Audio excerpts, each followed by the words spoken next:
Chennai RK நகர் இடைத்தேர்தலில் போட்டியிடும் வேட்பாளரை திமுக இன்று அறிவிக்கிறது. இது பற்றி சென்னை அண்ணா அறிவாலயத்தில் இருக்கும் நமது செய்தியாளர் தேவாவிடம் கூடுதல் தகவலை கேட்கலாம். தேவா, திமுகவினுடைய இடைத்தேர்தலில் போட்டியிடக்கூடிய வேட்பாளர் பெயர் எப்போது அறிவிக்கப்பட இருக்கிறது? யாருக்கான வாய்ப்பு அந்த வேட்பாளர் தேர்வில் முதலிடம் வைக்க இருக்கு? கோபால், வரும் ஏப்ரல் 12ஆம் தேதி ராதாகிருஷ்ணன் நகர் தொகுதிக்கு இடைத்தேர்தலானது நடைபெறவிருக்கிறது. இதற்காக திமுக சார்பாக போட்டியிடக்கூடிய வேட்பாளர் யார் என்பது குறித்து இன்று அறிவிக்க உள்ளதாக திமுகவினுடைய செயல் தலைவர் ஸ்டாலின் நேற்று அறிவித்திருந்தார்.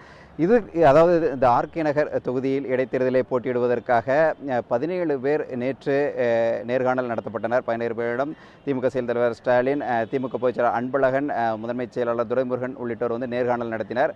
இதிலே இந்த நேர்காணலிலே கடந்த முறை ஜெயலலிதாவை எதிர்த்து போட்டியிட்ட சிம்லா முத்துச்சோழன் மற்றும் காமராஜரின் உறவினரான மயூரி என்பவர் உள்ளிட்ட 17 பேர் கலந்து கொண்டனர். இந்த நிலையில் அவர்களில் யார் வேட்பாளர் என்பது குறித்த அறிவிப்பு 11 மணிக்கு மேலாக வெளியிடப்படும் என்று எதிர்பார்க்கப்படுகிறது. முன்னதாக திமுக தலைவர் கருணாநிதியுடன் ஆலோசித்துவிட்டு வேட்பாளர் யார் என்பதை அறிவிக்க உள்ளதாக ஸ்டாலின் தெரிவித்திருந்தார். ஏற்கனவே கடந்த முறை ஜெயலலிதாவை எதிர்த்து போட்டியிட்டவரும் அந்த தொகுதியில் அறிமுகமானவராக இருப்பவரான சிம்லா முத்துச்சோழனுக்கு வாய்ப்புகள் அதிகமாக உள்ளதாக கூறப்படுகிறது.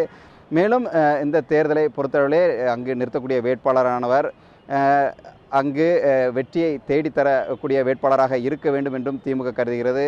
ஏனெனில் ஜெயலலிதா போட்டியிட்ட தொகுதியாகவும் இருக்கிறது. மேலும் மறைந்த முதல்வரான ஜெயலலிதா மறைவுக்கு பிறகு நடக்கக்கூடிய தேர்தலாகவும் இது இருப்பதன் காரணமாக அந்த தொகுதிக்கு அறிமுகமான மற்றும் அங்கு வெற்றி வாய்ப்பை ஏற்படுத்தி வரக்கூடிய வேட்பாளர் யார் என்பதை உறுதி செய்து இன்னும் சற்று நேரத்தில் அறிவிக்க உள்ளனர். கோபால்.